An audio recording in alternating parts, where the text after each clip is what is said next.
영광의 박수를 돌립니다. 아멘. 할렐루야. 그리스도의 평강이 여러분 마음을 주장하게 하시기 바랍니다. 옆 사람 앞뒤 사람 인사합시다. God is good all the time. 하나님이 여러분을 사랑하시는 줄로 믿습니다. 월드컵 때 여러분 히딩크 감독 아시죠? 1년 아마 6개월 정도 남기고 월드컵을 남기고 그때 부임을 했는데 우리나라는 그때 이제 소원이 뭐냐? 월드컵에 나가서 1승만 하자. 1승이라도 하면 성공했다. 왜냐하면 월드컵을 유치하니까 한일 월드컵 유치를 했으니까 1승만이라도 하고 또 잘하면 16강까지 들면 너무 좋겠다. 그랬는데 뭐예요? 16강까지 간 거예요, 결국. 그리고 이제 8강 가기 전에 결국은 4강까지도 갔는데 8강 가기 전에 이제 그 인터뷰에 16강만 해도 소원은 다 이룬 거예요. 지금도 16강 잘 못 가잖아요. 우리나라가 16강 잘 못 가요, 지금도. 그런데 8강 가면서 그때 히딩크 감독이 인터뷰한 내용이 있죠. 유명한 거. 뭐라고 했는가 하면 나는 아직 배가 고프다. 배고프다. 아직 배고프다 그랬습니다. 자, 오늘 본문에 12절 말씀이 그런 말씀이 있어요. 같이 한번 읽어봅시다. 이튿날 그들이 베다니에서 나왔을 때에 예수께서 시장하신지라 그랬어요. 시장하신지라. 배가 고프다 말씀하신 거예요. 이 말씀은 결론적으로 말하면 기도하는 나에게 예수님께서 오셔서 나는 아직도 너 기도에 배가 고프다. 정신제일교회 성도들이 조금 더 기도했으면 열심히 했으면 좋겠다. 이렇게 이야기하는 것과 같습니다. 전도대를 찾아오셔서 나는 아직도 전도에 배가 고프다. 정신제일교회 성도들이 복음의 열정을 가지고 더 전도했으면 좋겠다. 그렇게 말씀하는 것과 같아요. 오늘 말씀은 이런 내용이에요. 오늘 말씀 읽은 본문의 내용은 예수님께서 곧 십자가를 져야 하는데 예루살렘에 나귀를 타고 입성하셨어요. 호산나 호산나 찬양을 듣고 입성하셨는데 하룻밤을 묵고 하룻밤을 베다니에서 이렇게 묵었지요. 마리아 가 있고 또 이 죽은 자를 살렸던 누구죠? 마리아의 나사로, 나사로가 있는 그 집에 가서 묵고 그 다음에 나왔더니 배가 고팠던 거예요. 그래서 열매가 있을까 싶어서 이제 무화과 열매철이라 무화과 열매가 있을까 싶어 가봤더니 열매가 없는 겁니다. 그래서 거기에 이제 그 무화과 나무를 열매 없다고 저주를 했어요. 그랬더니 이제 예루살렘 성으로 들어가서 성전 청결 사건으로 성전을 정화하고 난 뒤에 다시 나와서 이렇게 보니까 무화과가 아까 저주를 받은 무화과가 나뭇잎이 싹 말라서 뿌리까지 싹 말라서 죽어 있는 겁니다. 그걸 보고 제자들이 이게 무슨 일입니까? 이야기를 했더니 예수님께서 하나님을 믿어라 하면서 믿음을 설명해 주고 너희들이 무엇이든지 믿고 기도하는 것은 다 받으리라 하며 믿음에 대한 그 설명을 해주는 그런 이야기예요. 그런데 오늘 이 말씀이 조금 당황스러운 게 있어요. 뭔가 하면 많은 사람들이 본문의 뜻을 오해해서 예수님을 비난하기도 합니다. 버트런드 러셀이라는 철학자는 나는 왜 그리스도인이 아닌가라는 책에서 열매철도 아닌데 열매 없다고 무화과 나무를 저주하시는 예수님의 인격을 나는 그 멘탈이 정상이 아니다. 이러면서 나는 그런 예수를 믿을 수 없다 이야기를 했고 또 아프리카 성자로 알고 있는 슈바이처 박사도 이것을 오해해서 역사적 예수 연구라는 책에서 이 예수님이 무화과를 이때 저주하신 것은 그 당시 심리적으로 불안하고 정신적으로 혼란한 상태여서 그렇다. 그 다음에 이제 십자가를 져야 할 것을 알고 있었기 때문에 그런 불안한 상태였다. 이렇게 해석을 하는 거예요. 과연 그 해석이 맞을까요? 둘 다 틀린 거죠. 뭔가 심오한 하나님의 뜻이 있는 거예요.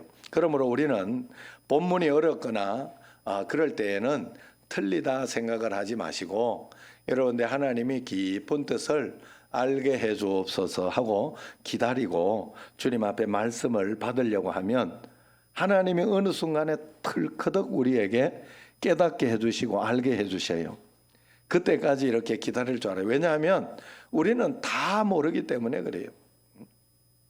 우리가 어린아이 오늘 이렇게 어린아이가 이렇게 여기에 있으면 그 아이가 어른과 다르게 알 수 없는 게 참 많고요. 또 어른이 된다고 하더라도 우리가 어른이 된다고 하더라도 또 그 다른 사람의 더 높은 이야기를 듣지 못해요. 젊을 때는 잘 모르는 게 굉장히 많아요. 저는 요즘 나이가 들면서 이제 어떤 이야기들을 연세 드신 분들이 하면 이렇게 뭐 아프다 뭐 이런 것도 이야기하면 이제 조금 이해가 되는 게 있어요. 그리고 이제는 그럴 수 있겠다 하는 그 생각을 하면서 보는 일들이 많아요. 그러니까 뭐 좀 지금 이렇게 저도 아프고 그렇다 뭐 이야기하면 연세 드시면 그건 아무것도 아니라 더 나이 들어보래요. 온몸이 안 아픈 곳이 없다고. 그 이해가 또 일관됩니다. 그래 나도 그런 날이 오겠죠. 옛날에는 젊었을 때는 이해를 못하는 거예요. 젊었을 때는 제가 어느 만화를 이렇게 봤는데요.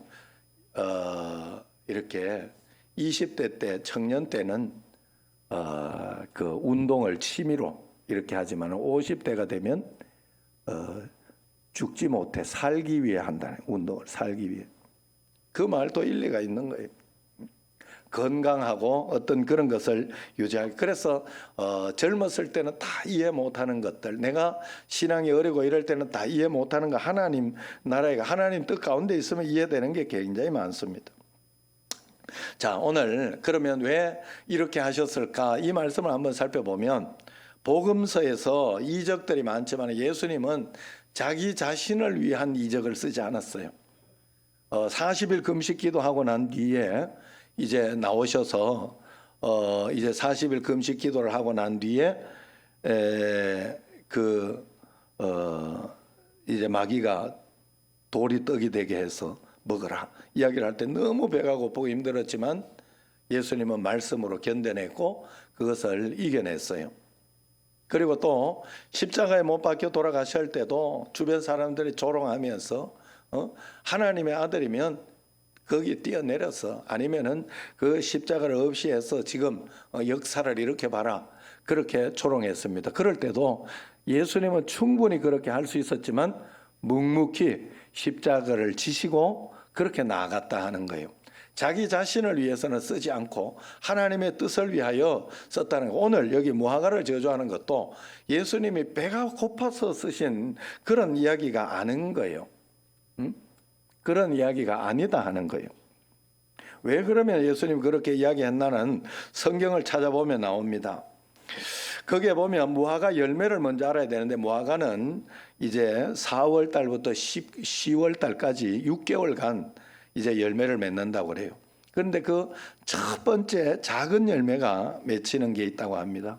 그때 맺히는 열매를 파게라고 해요. 파게, 작은 열매, 첫 열매 이런 것을. 그런데 그 다음에 계속해서 한 5번 정도 열리는데 계속해서 성숙한 열매들이 바뀌어가면서 계속 따먹으면 또 나오고 하는 그런 열매들이 있습니다. 그게 바로 성숙한 열매인데 테나라고 해요. 테나. 그런데 예수님께서 오늘 말씀에 가서 보면 예수님께서 파게라도 있나 싶어서 갔는데 없었던 거예요. 그래서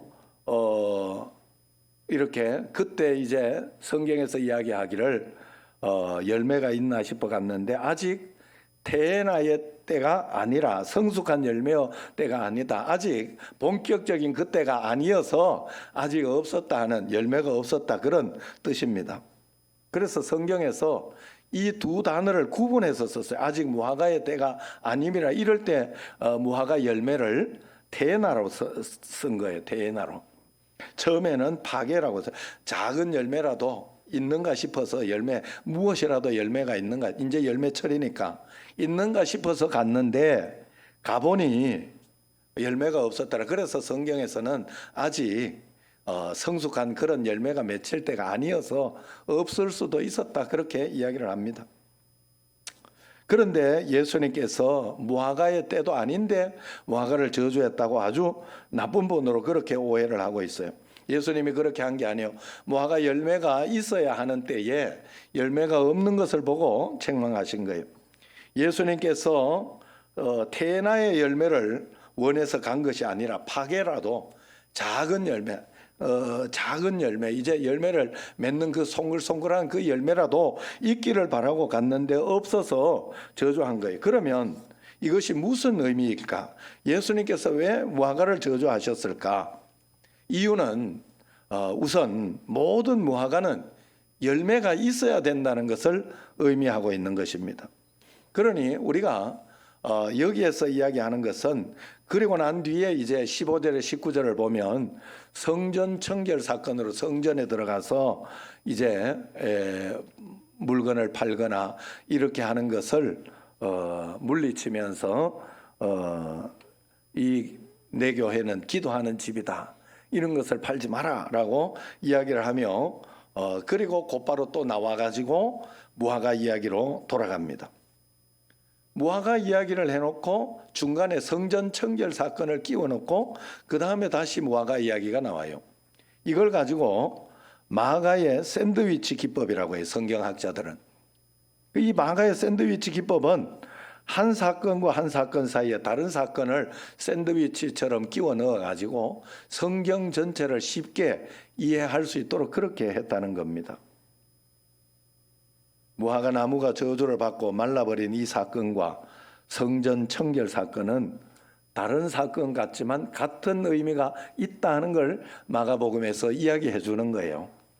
그래서 이 말씀을 우리는 이렇게 이야기할 수 있습니다. 순진한 사람들은 이걸 가지고 교회에서 물건 사고 팔면 안 된다. 그래서 여전도 해 이런 것도 해서는 안 된다, 이렇게 이야기하는 사람도 있지만 그런 의미가 아니에요. 여기 무화과 나무는 당시 이스라엘 사람들을 상징했고 현재로는 우리 믿는 사람들을 상징하고 있습니다. 무화과 나무가 잎만 무성하고 열매가 없는 이 모습을 이스라엘 백성들이 제사가 어떻고 율법이 어떻고 성직 제도가 어떻고 하면서 껍데기인 형식은 요란했지만은 하나님을 향한 진정한 경건과 진실한 기도의 열매가 없었다는 것을 이야기하고 있는 거예요. 오늘날 우리의 모습도 마찬가지입니다. 경건이 없는 그 속에 영생의 씨앗이 없는 교인들이 얼마든지 있을 수 있다는 거예요. 교회는 나오는데 천국에 가지 못하는 백성이 있을 수 있다는 거예요. 그것을 우리에게 무섭게 도전하고 있는 게 오늘 말씀이에요. 그러면 오늘 본문은 우리에게 묻습니다. 당신은 잎사귀만 무성한 잎사귀냐, 아니면은 당신은 열매가 맺혀 있는 그런 무화과 나무냐 묻는 거예요. 예수님 없는 예배, 예수님 없는 율법은 잎사귀에 불과하는 거예요. 예수님이 성전에 가셔서 무화과를 저주하시고 성전 제사 물건들을 부수신 것은 배가 고파서도 아니고 장사하지 말라는 얘기도 아닙니다. 열매가 있어야 된다. 신앙생활에는 열매가 있어야 된다. 십자가 없는 신앙생활, 열매 없는 신앙생활은 모두 무너질 것이다 하는 것을 강조해 주고 있는 거예요. 그리고 우리는 언제나 열매 있는 신앙생활을 해야 돼요. 열매 있는 신앙생활. 내 믿음에 열매가 있는가 늘 살펴봐야 됩니다. 그러면 예수님의 시장기는 뭐냐? 그것은 지금 우리 성도들의 믿음의 기도에 대해서 시장기, 예수님이 우리의 신앙에 대해서 배가 고프다, 그것을 이야기하고 있는 거예요.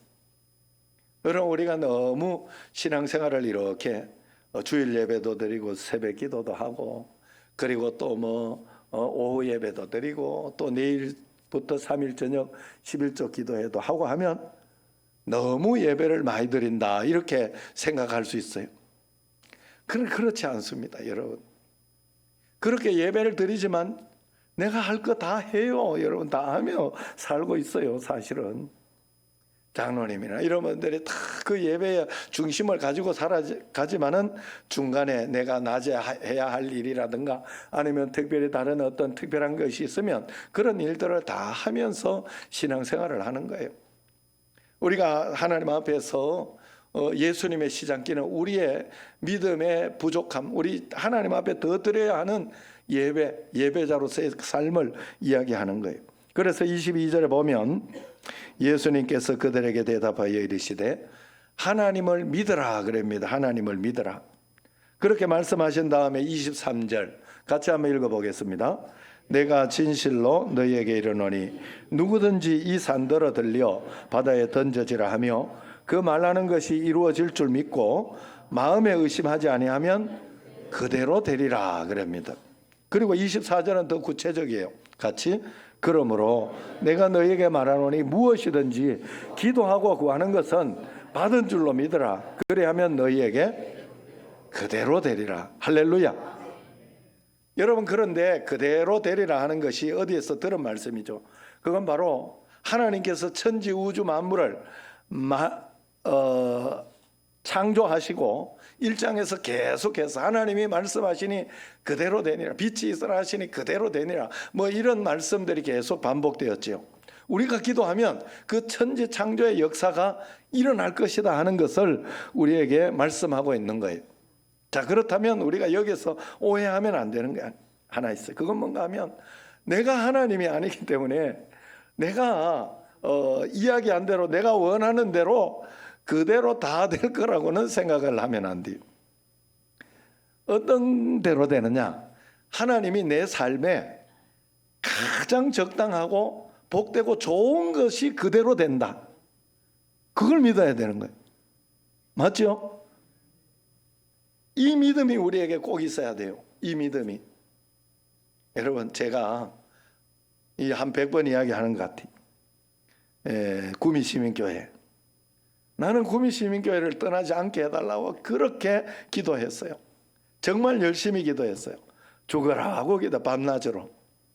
그런데 하나님은 그 기도를 대구도 아니고 대구도 갈 뻔했는데 대구도 아니고 광명에 있는 광명에 있는 남광교회로 보내주시는 것으로 응답하셨어요. 가장 좋은 것으로 내게 응답해 주신 거예요. 가장 좋은. 그것 때문에 내가 여기 올 수 있었던 거예요. 청신제일교회 담임 목사로 할 수 있었던 거예요. 하나님 나는 어디든지 좋습니다 하고 하나님 앞에 정말 이제 담임 목사를 갈 때 기도를 했어요. 그래서 영주제일교회도 제가 이렇게 자리가 나고 했는데 그때 50세 이상만 된다 자격이. 그래서 그때 내가 40세 이상이었어요. 여기 올 때가 그랬으니까 그래가지고 그랬는데도 담임 목사님 내보라고 하더라고. 그때 거기 내봐라, 내가 추천서 써주겠다. 근데 안 됐어요. 그때 열심히 기도했어요. 가게 해달라고. 하나님 앞에 내가 기도 이것도 하고 저것도 하지만 그 기도하면 하나님은 내게 한 가지 분명한 가장 좋은 것으로 역사해 주신다니까. 제가 여기 다른 교회나 이런 데도 다 기도했어요. 지금 생각해 보면 아우 나 거기 가서 끔찍할 뻔했다 이런 데가 한두 군데 있어요. 내가 몇 군데는 했어요. 하나님은 가장 좋은 것으로 언제나 인도해 주셨어요. 그러므로 그대로 되리라 하는 것은 가장 하나님이 우리에게 가장 적합하고 좋은 것으로 그대로 하나님을 이루어 주신다. 믿으시기를 바랍니다. 꼭 믿어야 돼요. 기도하면 그대로 된다. 예수님은 우리가 기도할 때 엄청난 역사를 예고하고 있어요. 그러나 기도하지 않으면 그것을 받을 수가 없어요. 우리가 기도하는 기도는 시시한 것이 아닙니다. 단순한 게 아니에요. 기도는 세상을 살릴 수도 있고 죽일 수도 있어요. 우리 이 땅의 그리스도인들의 기도는 나라를 살릴 수 있고 나라를 죽일 수도 있어요. 교회를 살리기도 하고 죽이기도 합니다. 내 가족을 일으키기도 하고 무너뜨리기도 합니다. 하나님의 자녀들이 어떻게 기도하느냐에 따라서 가정이나 교회나 나라의 명운이 결정되는 거예요. 이것은 무한한 책임이요, 무한한 능력이고 무서운 책임이에요. 그러므로 우리가 기도가 멈추어지면 안 돼요. 예배가 멈추어지면 안 돼요. 예배가 멈추어지고 기도가 멈추어지면 오늘 말씀대로 모든 게 말라버립니다. 말라버려요. 그래서 우리가 교회에 모이기를 게을리하면 안 돼요. 예배, 기도, 말씀을 자꾸 늘리시기를 바랍니다. 이제 주일 예배만 드리다가 자꾸 이제 늘려야 돼요. 철야 예배도 한번 와보고 그러면서 자꾸 늘려봐야 돼요. 하나님 앞에. 또 되면 이렇게 새벽 기도도 이렇게 오고 그러면서 자꾸 늘려봐야 돼요. 요즘 전재분 성도는 새벽 기도 나오고 얼마나 좋습니까? 철야 예배는 몰라서 못 나오고 이렇게. 그래서 옆에서 가르쳐주는 분이 또 있어야 돼. 가르쳐주는 분. 오늘 저녁에 나오는 날이야 이렇게 하고. 그러면 이제 와서 기도하고. 여러분, 그래서 자꾸 늘리면 뭔가가 성숙하고 복음이 역사해. 그거 여러분 하면 내가 시간을 너무 못 뺀다. 아니에요. 할 거 다 한다니까. 여러분 하시면서 할 거 다 해요. 절대로 다 합니다. 여러분 걱정하지 마세요. 그래서 우리가 하나님 앞에 열심을 다해 이 기도해야 돼요. 그래서 하나님께서 성전을 향해 기도하셨던 그 열매가 뭐냐? 그 열매는 이 성전이 만민이 기도하는 집이 되는 것을 기대했던 거예요. 우리 교회가 모이기를 게을리하고 예배 말씀 기도가 소홀해지면 다 마르게 돼 있어요. 내 가정, 내 사업, 내 영성 다 마르게 돼 있어요. 그러나 기도하면 믿을 수 없는 일들이 우리에게 일어납니다. 기도하면 내가 가진 것으로 도저히 불가능해 보이는 일들이 내 안에 일어나. 그게 기도입니다. 24절. 무엇이든지 기도하고 구하는 것은 이미 받은 줄로 믿어라. 할렐루야. 이미 받은 줄로 믿고 나아가야 돼요. 저도 여러 가지 걱정되고 두렵고 그런 게 여러 가지 있어요. 왜 없겠습니까? 그러나 이미 받은 줄로 믿고 하나님은 내 삶의 가장 좋은 것으로 지금 인도하고 계시다 믿고 그냥 맡기고 따라가는 거예요. 그리고 한 걸음 한 걸음 하나님이 인도하시는 만큼만, 하나님이 허락하시는 만큼만 따라가고 있는 거예요. 그러면 됩니다. 하나님께서 하나님의 백성들이 모여서 열심히 기도하고 3일 저녁 기도해도 하고 주님 앞에 예배드리고 그렇게 할 때 산이 바다에 던져지는 놀라운 일들을 일으켜 주시는 거예요. 그런 일들이 일어나는 것을 하나님도 보고 싶어하는, 그게 예수님이 내가 배고프고 고프다 하는 그런 의미입니다. 예수님은 교회들이 부흥하고 하나님의 영광이 드러나는 것을 보고 싶어합니다. 그러려고 하면 우리가 기도해야 된다. 기도해야 된다. 그런데 오늘 본문 마지막 25절에 보면 재미있는 말씀이 나와요. 그렇게 무엇이든지 기도하고 구하는 것을 받은 줄로 믿으라 해놓고 25절에 뜬금없이 같이 읽어봅시다. 서서 기도할 때에 아무에게나 혐의가 있거든 용서하라. 그리하여야 하늘에 계신 너희 아버지께서도 너희 허물을 사하여 주시리라 하시니라 그랬어요. 기도할 때에 그랬어요. 기도를 이야기해 줘 놓고 응답을 이대하게 해줘 놓고 기도할 때 너희들이 해야 되는 게 있는데 그게 뭐냐? 연결되지 않는 것 같아도 그건 바로 응답받기 전에 먼저 해야 할 일이 있는데 그게 바로 용서하고 너희 마음속에 응어리진 거나 이런 것들을 다 풀어내버려라. 그렇게 이야기합니다. 용서한다는 것은 상대방의 동의가 필요가 없어요. 상대방은 어떻게 생각하든지 상관없어요. 내 쪽에서 그냥 용서해버리는 거예요. 내 쪽에서. 그래 여러분, 우리가 이런 용서와 어떤 화해와 이런 것을 할 때 우리가 하나님 말씀 안에서 해야 돼요. 그래서 나는 용서하기 싫으나 하나님이 말씀하시니 내가 용서합니다 라고 그렇게 선포하고 하나님의 말씀을 근거로 내가 지금 내 성격 같아서는 지금 한마디 하고 정말 큰 소리 치고 깽판 치고 싶으나 예수님이 그렇게 하지 말라 하니 내가 참겠습니다 하고 이야기를 해야 돼요. 그렇게 하는 것과 그렇지 않은 건 천지 차이예요. 내가 억지로 참는 것과 예수님이 그렇게 하라 했으니 내가 어쩔 수 없이 예수님 때문에 참겠습니다. 예수님 때문에 형제를 사랑합니다. 예수님 때문에 자매를 사랑합니다. 이런 찬양이 있잖아요. 그것 때문에 예수님 때문에 내가 참습니다. 예수님 때문에 내가 사랑합니다. 이렇게 할 때 역사가 일어나는 거예요. 우리는 이 예수님을 의지하여 따라가는 것입니다. 그러므로 오늘 말씀의 결론은 그런 거예요. 25절의 결론은 우리가 기도할 때 말이에요, 산을 뽑아 바다에 던지는 그런 기적하던 기도의 능력은 어디에서 오느냐? 먼저 용서하고 하나님의 말씀대로 화해가 있는 가운데에서 너희들이 기도할 때 그런 역사가 일어난다 이야기해 준 거예요. 여러분, 이건 굉장히 중요해요. 성경에 굉장히 중요한 말씀이에요. 그래서 너희가 예물을 드리다가 남하고 내가 사이가 좋지 않고 저 사람 내가 용서하지 못한 게 있다 그러면 그거 화해하고 예물 드려라. 성경이 그렇게 이야기하잖아요. 여러분, 사실은 그건 그 다른 사람을 위해서 하는 게 아니에요. 나를 위해서 주신 하나님의 사랑에 내가 사랑의 마음을 가지고 화해하고 용서하고 할 때 내가 사는 거예요. 내가. 안 그러면요, 그 응어리 때문에, 우리 어떤 분은 그런 이야기예요. 목사님, 내가 가슴이 이게 여기 가슴이 뭔가 콱 맥혀 있는 것처럼 너무 속상하고 힘들다. 그러면서 무슨 이유인지 알아요? 무슨 이유? 무엇 때문에 그렇게 가슴이 콱 막혀 있는지 알아요? 그래서 하나님은 자꾸 용서하라 그래요. 하나님 말씀이 있으니 내가 용서해 보겠습니다.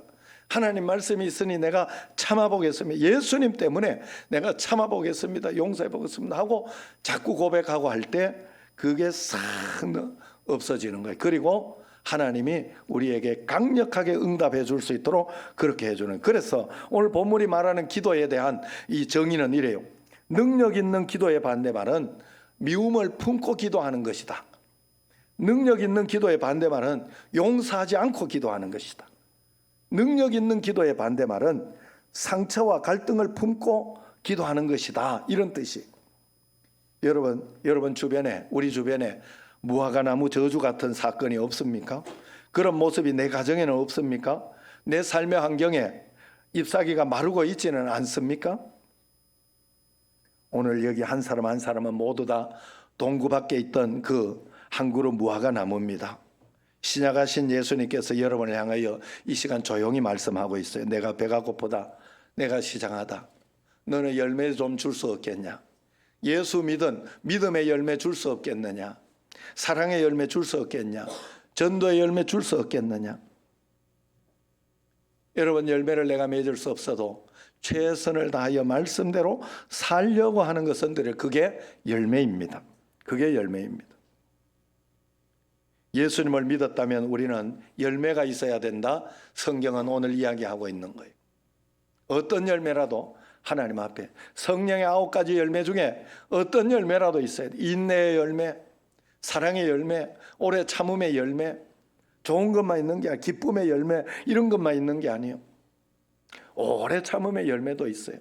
절제의 열매도 있어요. 그래, 여러분, 우리가 하나님 앞에 열매를 드려야 돼요. 그러면 하나님이 그 열매를 보시고 영광을 받으시고 하나님이 그 열매를 받으시고 배부르다 그런다는 거예요. 하나님이. 우리는 믿음의 열매가 있어야 돼요. 태어나만 열매가 아닙니다. 파괴도 열매입니다. 오늘 내가 태산이 옮겨지는 듯한 기도의 능력은 아니라 할지라도 주님과 행복한 교제, 따뜻한 대화, 기도가 있어야 됩니다. 전도의 큰 열매가 아니라 할지라도 내게 보내준 사람 가운데 말을 전하고 전도할 수 있는 그런 용기의 열매가 있어야 됩니다. 주님 사랑, 교회 사랑, 이웃 사랑의 먹물이라도 있어야 됩니다.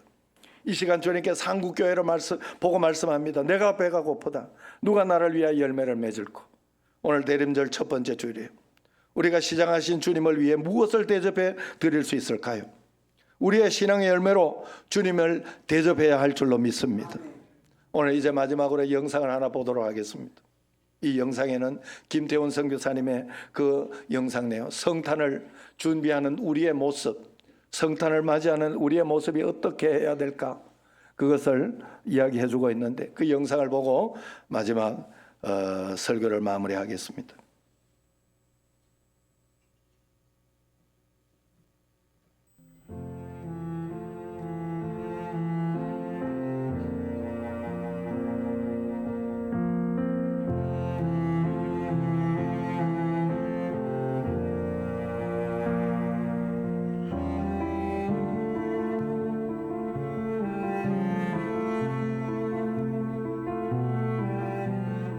뭐 보통 사람들이 다 그렇지만 저도 사람들에게 인정받고 다른 사람들보다 조금 더 탁월하고 조금 더 높은 자리, 인정받는 자리 그거 위해 열심히 사는 것이 삶의 목표였는데 예수님을 만나고 나니까 사실 삶의 목표가 남을 이기는 게 더 이상 목표가 아니면 뭘 하고 살아야 되지? 이런 생각을 하다가 성경을 보니까 예수님이 말씀하신 게 나는 너희를 섬기는 자로 있고 가장 낮은 자리로 왔고 내 목숨을 주기 위해서 왔고 이런 말씀을 하시는 거예요. 그래서 받는 것보다 주는 것이 훨씬 복되고 그래서 예수님처럼 사는 삶이 진짜 더 의미 있고 가치 있는 삶이라면 내 삶도 누군가를 위해서 주어지는 삶을 살아야 되는 거구나 하는 삶을 점점 이제 배우기 시작한 거죠.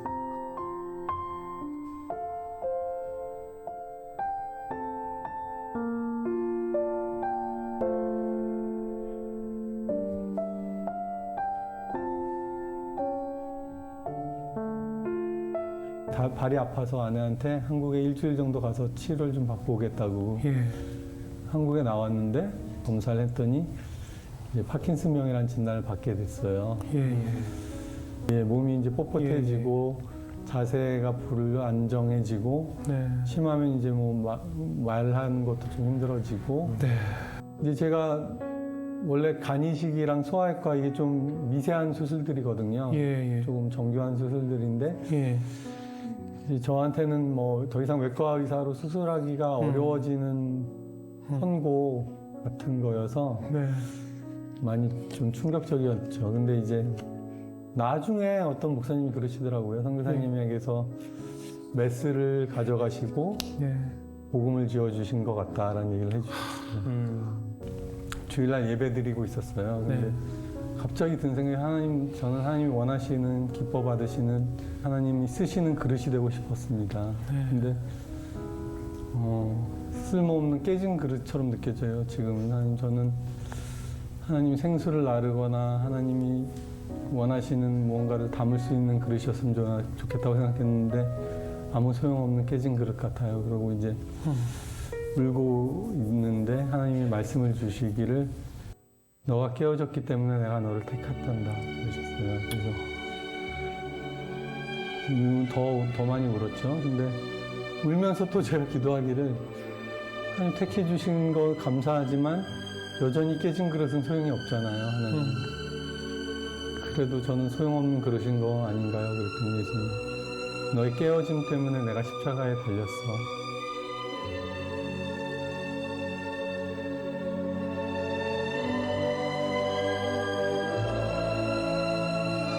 인구가 1억 1천만이 넘거든요. 에티오피아가. 소아 심장병, 선천성 심장병 수술을 할 수 있는 병원이 하나도 없었어요.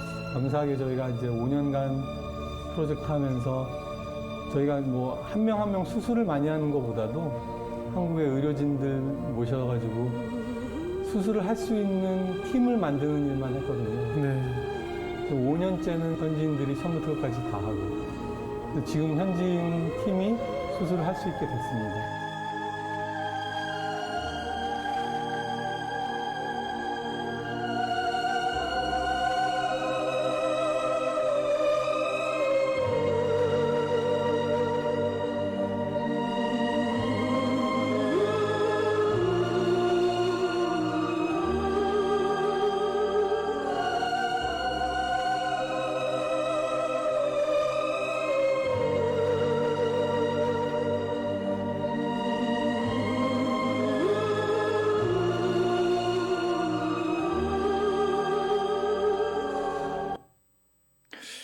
할렐루야. 여러분, 우리가 김태훈 선교사님이 자기가 깨어진 그것을 드렸더니 이제 병원을 만들게 해준 거잖아요. 그 현지인들이 직접 고칠 수 있도록 훨씬 더 큰 사역으로 하나님은 허락해 주셨고 인도해 주신 거예요. 여러분, 우리가 하나님 앞에 기도하면 언제나 우리에게 열매를 주시고 가장 좋은 것으로 인도해 주시는 줄로 믿습니다. 기도하겠습니다. 하나님 감사합니다. 예배자로 세워주셨고 말씀으로 인도해 주셨고 우리로 하여금 열매를 주셨는데 하나님 그 열매가 하나님이 기뻐하시고 하나님께서 배부를 수 있는 것이라 했사오니 영적인 열매, 성숙한 열매, 말씀의 열매를 많이 맺는 저희들 되게 하옵소서. 예수님 이름으로 감사하며 기도드리옵나이다. 아멘.